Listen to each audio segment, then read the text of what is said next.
Welcome to the Wisepreneurs project, where wisdom meets entrepreneurship. I'm Nigel Rawlins, and I provide down-to-earth practical advice to help people over 50, most often women, navigate the shift to independent professional work. I focus on providing you with actionable insights and expert advice to optimise your life and work, from highlighting productivity, health and cognitive agility to mastering business, marketing and knowledge management. I want to help you survive, grow and thrive as an independent professional. My special guest is Jane Hudson. She was guest number 5 and now returns for the 55th episode, marking a milestone in our journey together. Jane is an expert in learning and development, with a niche focus on regulatory training. In this episode, we'll catch up on what's transpired over the last 50 episodes, delving into the evolution of her career as an independent professional.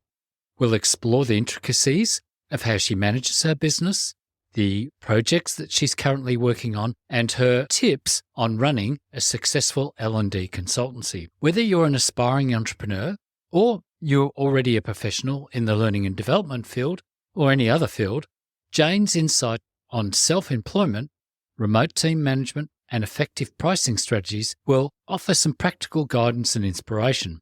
So get ready to learn a little bit more about running an independent professional business. Welcome, Jane. You were my guest number 5, and now you're my guest 55, so we're going to do some catching up.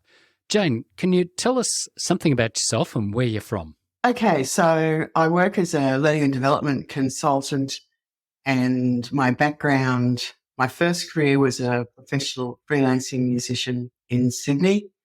I did that for about 10 years and then moved to Melbourne and decided to get a day job, mainly because I've become a sole supporting parent. So I went, oh gosh, I'm going to actually pay the rent too now. I better do something about that. So I landed in government and spent about 20 years working with different government regulators, and then I moved from being a government employee to running my own business, basically doing the same kind of work, but doing it for me as opposed to being an employee. And where are you based? So I'm based in central Victoria. I moved up here 6 years ago tomorrow, being the 1st of August, and spent the first year commuting back down to Melbourne, running J-based learning as a side hustle and still having full-time employment. And then after about the first year, I got a really good project offer and I went, you know what, it's now or never. Let's just take the leap and accept the project and leave the day gig and see if I can make this business pay for Jane, basically. So let's talk about where you live. You moved from Melbourne, which is the capital of Victoria in Australia, to a country town. The benefit I know, because we spoke on episode number 5, is that you're on a rail line. That commute to Melbourne, how was that? It's easy. It's an hour and a half. So I live in central Victoria, about an hour and a half north of Melbourne. So we do have good regional train services and I work from home. So it's a really great environment. It's a great town. I don't feel like we're cut off from the city, and all the work I do is online. And that was pre-COVID, and then COVID kind of really cemented that and changed people's understandings of how online work can work. So I don't travel to go and meet clients. The advantage is I get to work with people from all across the country and not so much around the world, but sometimes. So the project I'm working on at the moment, I've got a team of 5 working with me based in Brisbane, the Blue Mountain, Melbourne, New Zealand, Adelaide. It makes it really interesting. You get to work with some really amazing people, and it doesn't matter where they live. You can all come together and have fun, if that makes sense, in a work context. I guess in many ways, since COVID, we've got used to online meetings and connecting in that way. Now, just before we go on with a little bit about that, like you, I'm 100 kilometres southeast of Melbourne. We're on a train line too, but I've got to catch a bus to get it. But the benefit of living out in the country, I guess housing's a little bit cheaper, but also it's lovely and quiet. Like I can't hear any car noise from you, and I haven't had a car go past since about 7 o'clock this morning, I think. Yeah, I think, and there's it's big skies and lots of space. Yeah. So yeah, it works for me. Our town is a very active, vibrant town. It has a really strong arts community. They run an annual jazz festival. We have the amazing Theatre Royal with all sorts of bands and concerts coming through. So it's not like we're missing out on the benefits of being in a big city, but we have the advantage that we're not living an urban life anymore. I just like my quiet little town with a couple of supermarkets. All right, let's go back to what we were talking about. The fact is that you can work anywhere in the world or connect with anyone within a team. Now, this has happened since COVID, hasn't it? Can we talk a little bit about that? Has your work changed since COVID as a result? I'm going to actually say not really. I think what I was doing it before COVID. I think what COVID has done is shown people different ways of working, that it can be done effectively online, depending on the work that you're doing. You know, sometimes you do need to go and be there in person. I tend to avoid those types of jobs. That's just a personal choice. But so I think what COVID's really done is it's really made it a lot easier for people to understand how it can be done. And it's better for the environment. Why would I fly around and drive around when I could do it online? Why would you? Unless you're an extrovert and then you really want to be in the same room with the people. Fortunately, I am not. Online works. Now, the other interesting thing you were talking about is generally we don't record, but we can see each other online. And you were concerned that I could actually see the environment behind you, that you like to blur out the background. Tell us something about that. You don't like people seeing into your place? No, I think it's about distractions. Like one person I work with, her eye for detail blows me away. So I'm talking to you now and I don't have the background blurred. She would get distracted and go, oh, I really like that painting. Oh, do you have a piano? So if I blur it out, there's not that distraction. Yeah.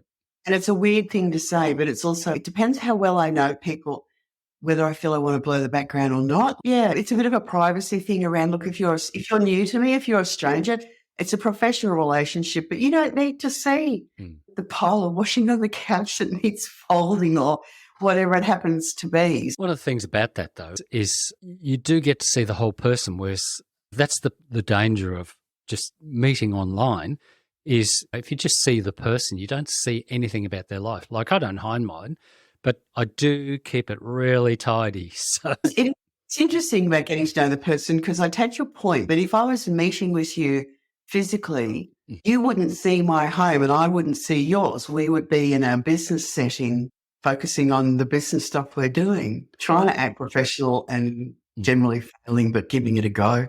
The issue there is that when you're meeting somebody, you're actually looking into each other's eyes. And with our cameras, I don't even know if I'm looking at you. My camera's up there and I'm looking down there. So if I'm looking at you and I took a picture, I'm probably not looking at your eyes.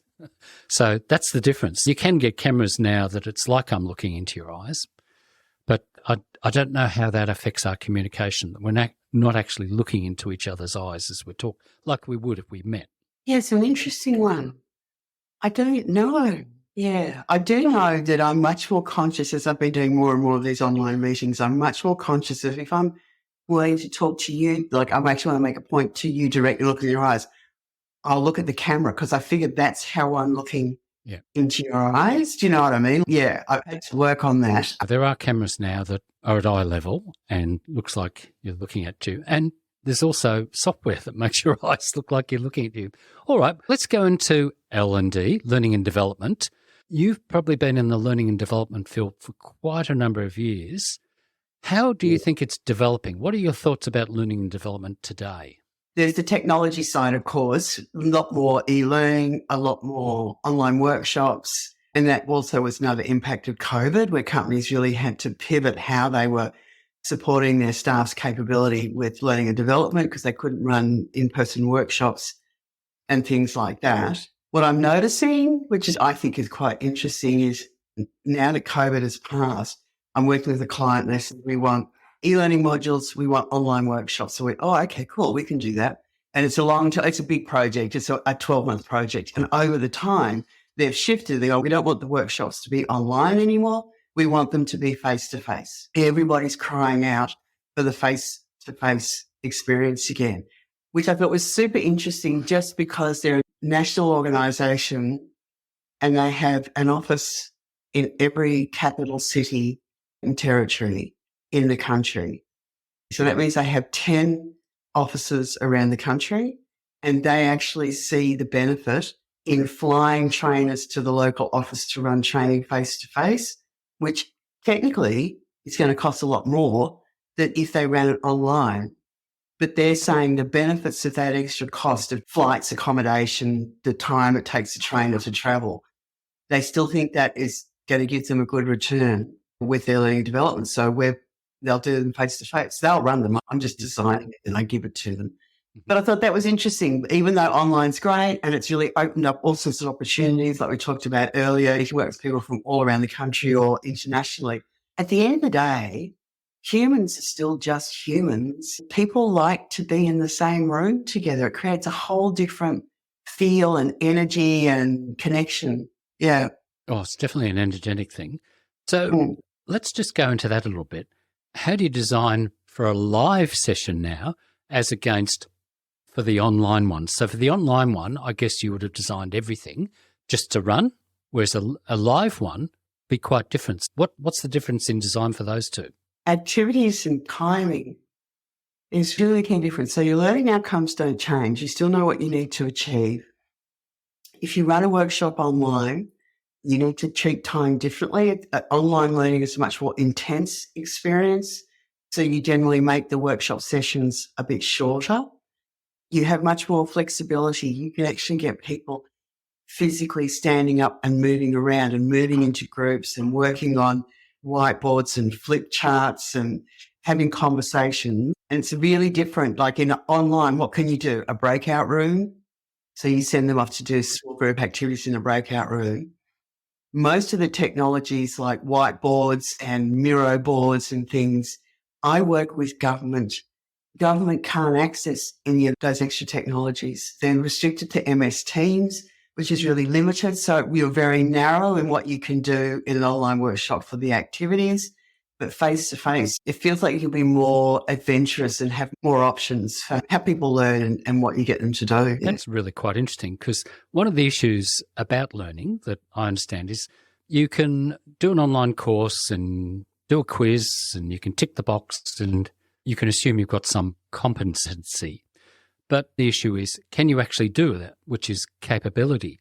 So with the live classes or learning, I would assume that they get a sense that the learning is actually occurring.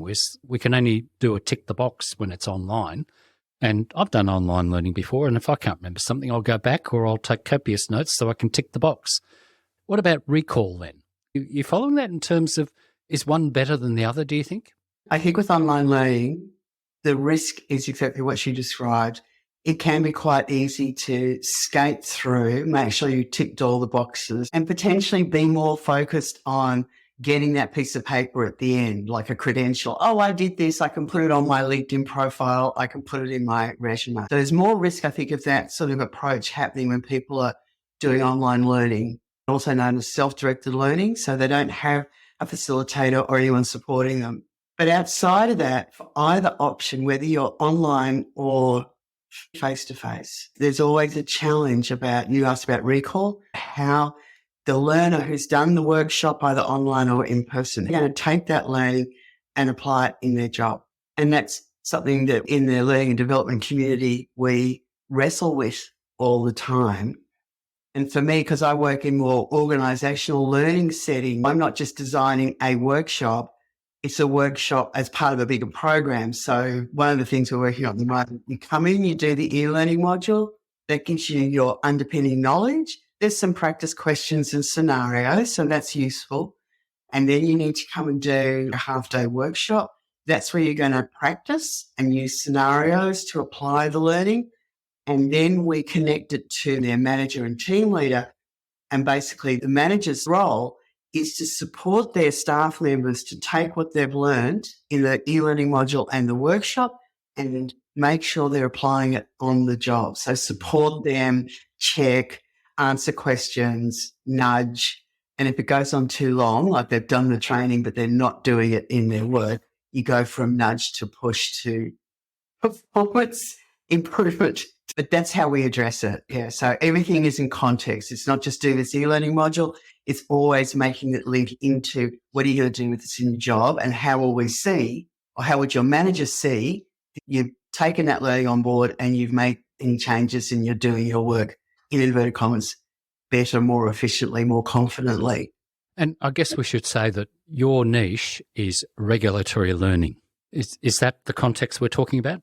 Yes, government regulators. So I live in a world where I work with government regulators to help them improve their capability to go out and regulate the community for whatever it is. So, Workers Work Safe Victoria. So their mandate was protecting OH&S, protecting workers from harms and risks at work. So I worked with their inspectors and investigators who they developed the skills and knowledge they needed to effectively interpret the legislation, go out and inspect the premises, understand what is the legal entity the duty holder is doing right and what they're not, and then give them advice. I use that word carefully because regulators are not consultants, but guide them with, hey, this isn't compliant with legislation, you need to do X. So government regulators, Environment Protection Authority, mining, child protection, disability sector. So different things that they're regulating, but the principles underneath are the same. So that's my niche. I'm not just L&D, I'm regulatory L&D. That's really important because we're going to talk about business a bit later, because one of the problems a lot of people have is being really clear about what they're doing and who it's for, which is positioning in many ways. So your niche is regulation. Now, you mentioned the word self-directed learning just before. Can you tell us something about that, and how does that impact your own learning? Self-directed learning is when someone's doing an e-learning module and the module's completely self-contained and there's no human who's going to guide them, remind them, and it's just up to the individual to say, I want to do this course, so I'm going to do it. That's self-directed learning, and it takes quite a lot of self-discipline to continue to be it. So the problem that e-learning faces is very poor completion rates. I'm thinking like 20, 25% completion rates on online courses, because people lose interest, get distracted. They don't have the ongoing discipline to come back and finish the course and do the activities and answer the questions. On the one hand, we say e-learning is great, it's flexible, people can do it in their own time, and it's a really viable option for large organisations with dispersed workforces. The downside is that people find those courses quite hard to see through to the end, unless they have a manager saying, have you done this? Or unless maybe they get together with a group of friends and they also, let's do it together and we can help each other. So that's a nutshell for self-directed learning. Good thing, but easier said than done. For the self-employed, keeping up to date, for example, for me, I've paid for a number of online courses. Some I paid for them 2 years ago. I haven't yet started them. I am working through them, and I think I've mentioned it on the podcast before. I've got a desk that rises up and down, and I've just bought a little under-desk treadmill. So what I do now is, because I need to move more because I'm getting a bit bigger around the middle, I get on my treadmill, and that's when I'll do my online learning. So I'm actually starting to get through it a bit. Well, I was thinking, you're not treadmilling now, are you, Nigel? Because you're not living. No, you'd hear it. No, I've already walked about 4K this morning. I went out early. Oh, wow. I did a long walk. This is the problem with working from home. It's too easy to sit on your bum all day. As humans, we have to move. I've paid for lots of online learning, and some I go on and it's just totally boring and it's just so badly done. I've spent too much money on it, but I am working my way through them. And that's my little excuse, getting on this treadmill a couple of times a day. That gives me half an hour, and I don't go too fast on the treadmill. It just gives me some more moving and getting off the seat. And that's one of our issues as we're older and working for ourselves, is just keeping our mind active and not getting burnt out. All right, so what do you like to learn about for yourself to keep yourself up to date? Okay. At this stage, for this year, I'm saying I'm learning on the job, basically. So this project I talked about earlier, 7 e-learning modules, 4 face-to-face workshops, 5 subcontractors, and a whole implementation plan, a comms plan. So I'm learning on the job. I've learned a ton about producing e-learning modules, like not just writing the content, but the actual production. I've learned a lot about how random people can be. As a learning and development project manager, which is my thing, I do design, but I project manage. I am a professional cat herder, but this project is really testing my cat herding. So, for example, Module 3 has been approved. So the process is we send the software package to the client. It is now theirs. They put it on their system. Everybody's happy. And the client came back yesterday with more feedback. None of it was needed, but they're just having more ideas. So I've literally, just before meeting with you, I sent an email saying, so just let me confirm, do you want this change or not?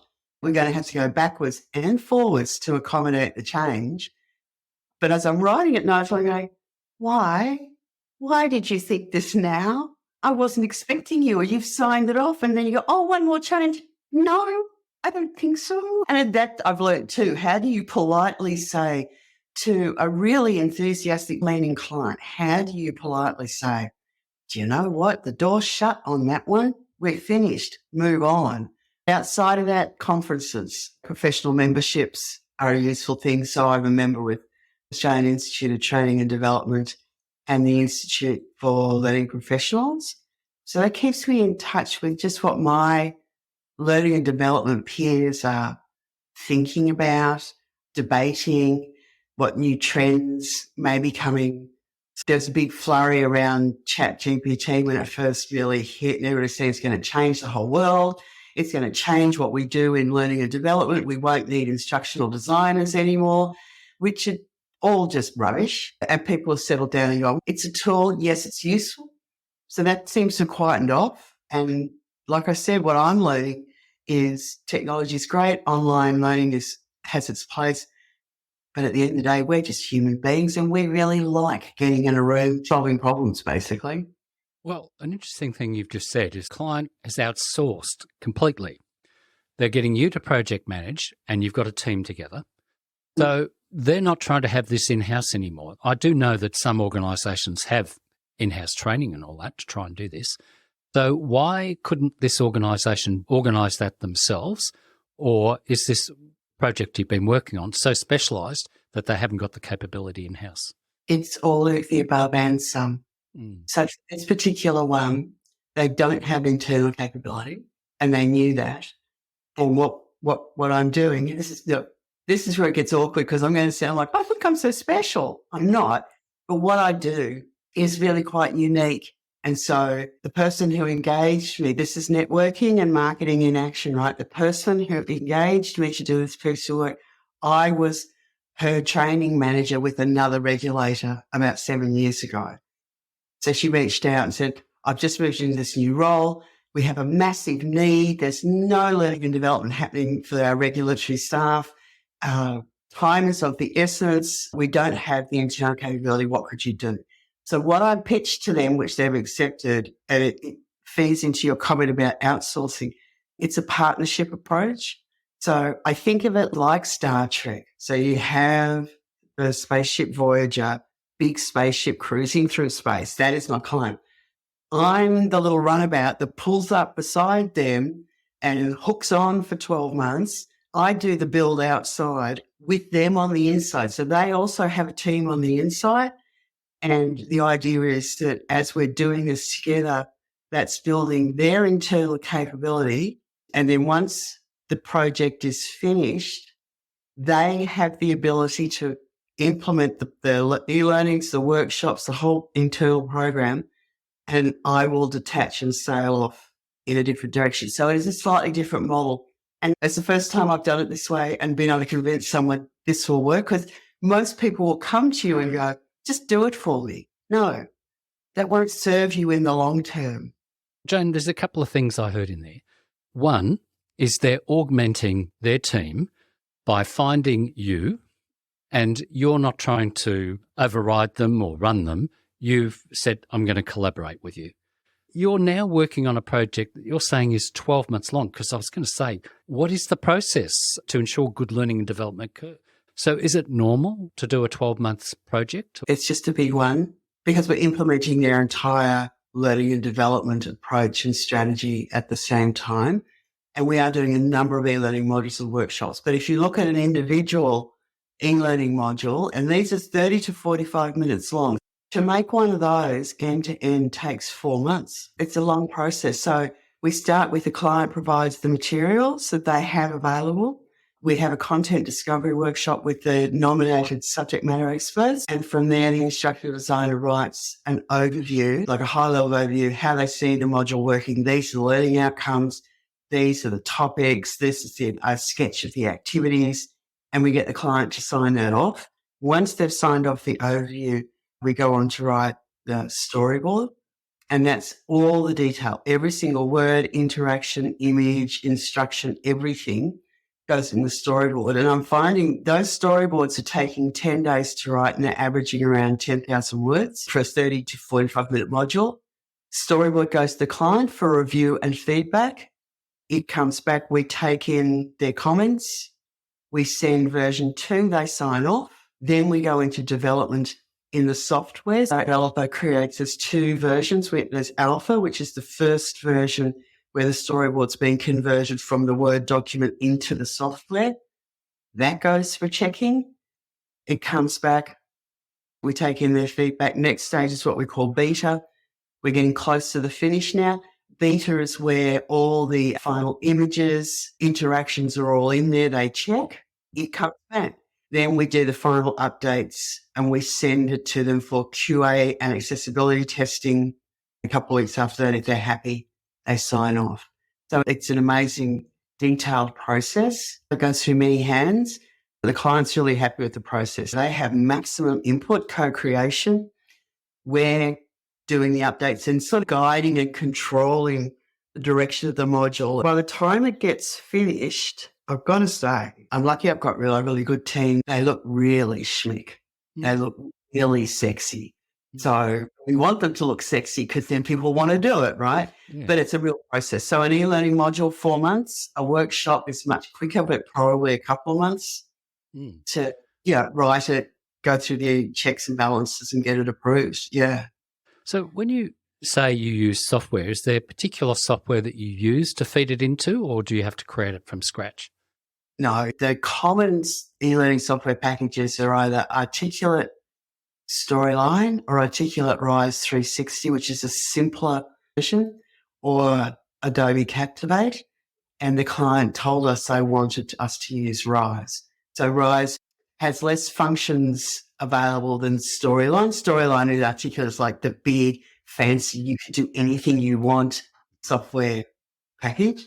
Rise is a simpler, quicker version. That was the one they said they wanted to use, and that's because that's what they're used to and they have a license. So when we transfer the source files over, they have the capability if they want to make future updates or changes. So, yeah. You also mentioned that you've got a team. Did you choose the team or how did that come about? I chose, and it was evolutionary. So when I put the proposal in, I thought, one instructional designer, one e-learning developer and me. This is going to be great. But then when I looked at, so their procurement took 6 months longer than they intended, but they still wanted the deliverable at the same time frame. So we started off thinking we had 18 months, took them 6 months for their procurement. So we came down, we have 12 months. So when I did the schedule, I went, we'll never do this without an additional instructional designer. And then I went, oh my God, now I've got 3 subcontractors. So I roped in cottage industry. I roped in number one son to do the books because now I've got like people sending me monthly invoices that all have to be processed and accounted for. And then I've involved a couple of extra subject matter experts to make these videos, which then meant I had to find a videographer. It was evolutionary, and I was just lucky that in my network, people could make good recommendations. So the videographer was one of my instructional designers. I spoke to Diana and said, hey, you don't happen to know anyone? She said, actually, I do. Talk to Dan. He's been great. The difference is, in episode 5, you were working on your own. And here you are now, project managing. So you've moved up the tree a little bit, quite a lot. Yeah. And you're managing a team. So that's a big shift from when we first talked in episode 5, and we're up to episode 55. So we've talked about your steps, we've talked about tools, we talked about self-directed learning. Let's talk about being self-employed, being in business for yourself. Now, you had a corporate career for many years. So you went from, let's just say, 10 years, you were a self-employed musician or gig musician. Now, that was for big musicals. That wasn't just going off and doing gigs in a bar or something.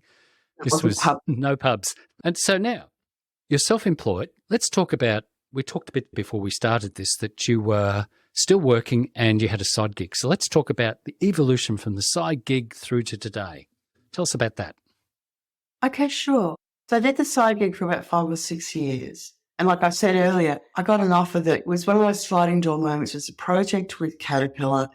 It was big enough for me to really have to think, can I take on this project and fit it in around my day job? And I just made a decision and went, you know what?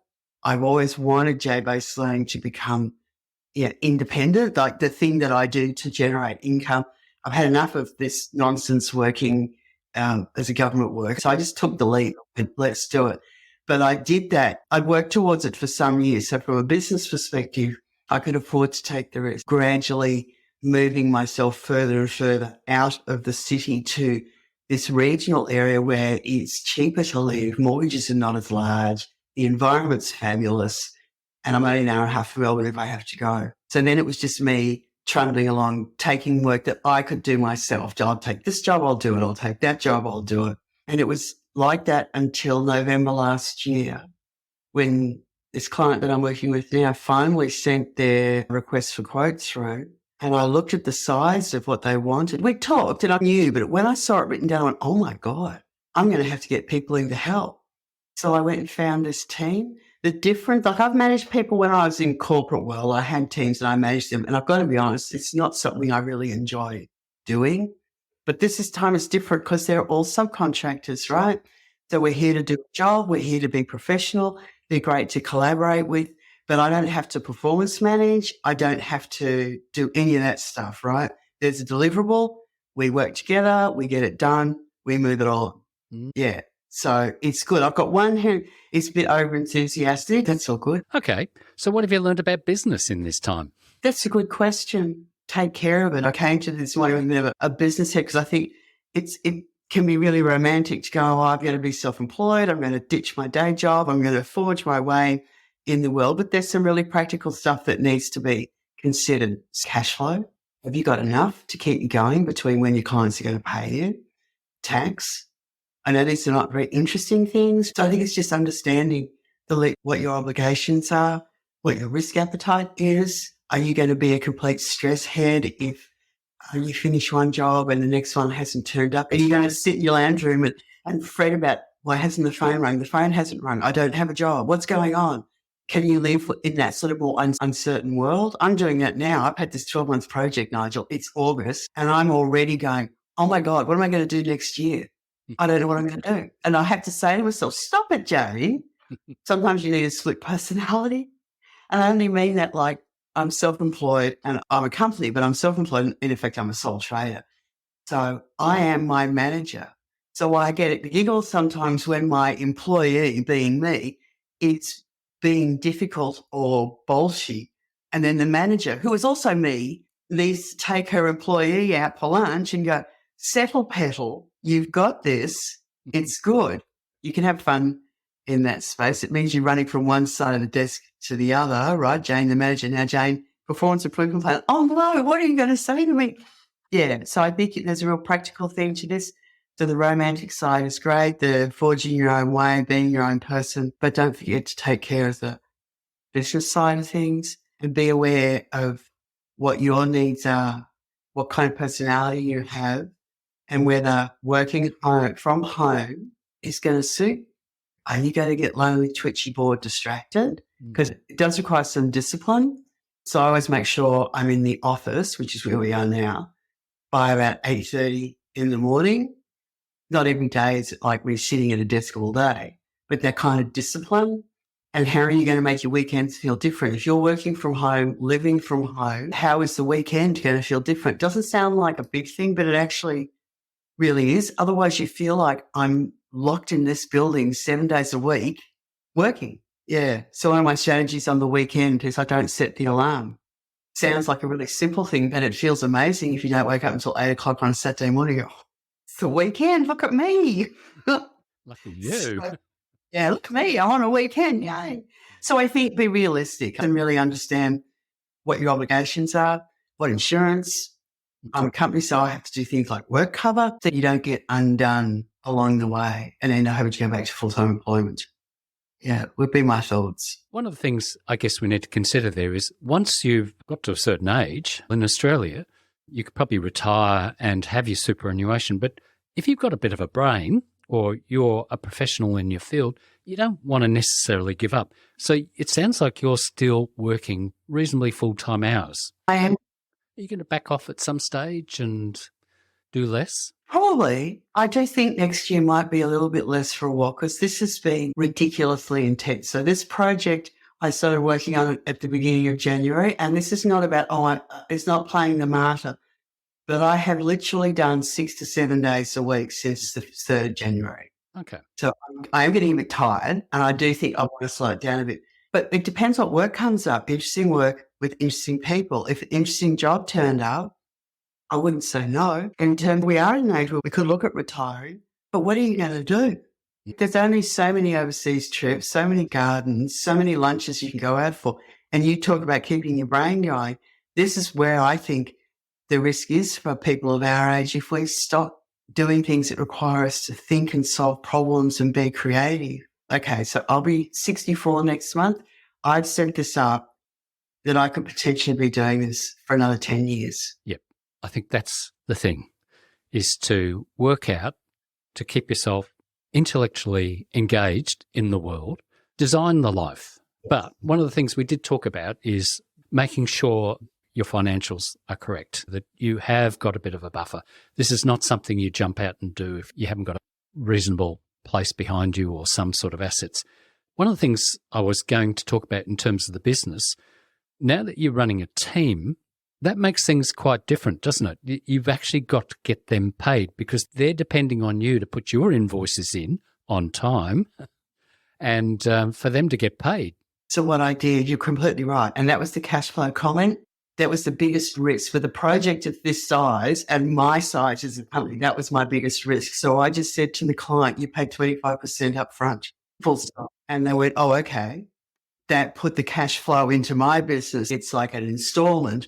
And that gives me the buffer because, yes, all the subcontractors invoice on the 1st of every month. I've asked them to send that and then they send them to Will, who is doing the bookkeeping and managing the background.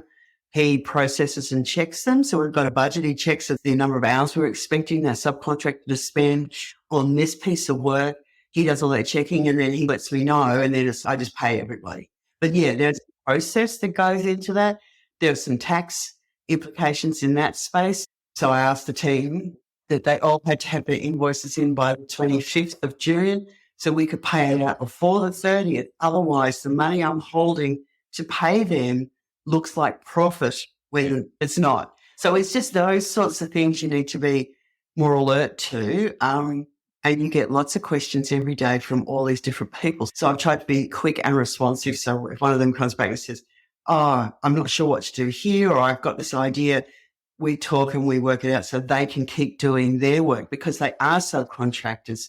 So they're not employees. It's not a matter of we need you to do this work by X day. They'll do it to the standard they can based on the support they get. But it's not an easy thing to say, can you add an extra week? No, they have other commitments. They have other clients. It's a tight ship and the schedule's ridiculous. So like in terms of this, from a project's perspective, there's almost no slack in the schedule. So that's the biggest risk we carry is if someone gets sick or can't quite get something done in the time frame we've asked, it makes it a little bit more challenging because then I'm talking, the client understands. So I'm going back saying, hey, can we give it to you Wednesday? That's how tight the schedule is. Now that's interesting because what I'm hearing is you've not only got to manage yourself, you've got to manage your subcontractors and you've got to manage the client.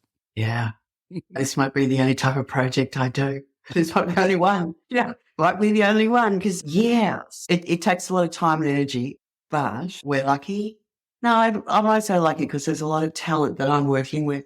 What we're producing is making everybody super happy. and super excited, which is what we wanted. So yes, it's a lot of juggling and corralling, but if we're getting the outcome, then I go, okay, it's worth it. Yeah. But we're getting there, Nigel.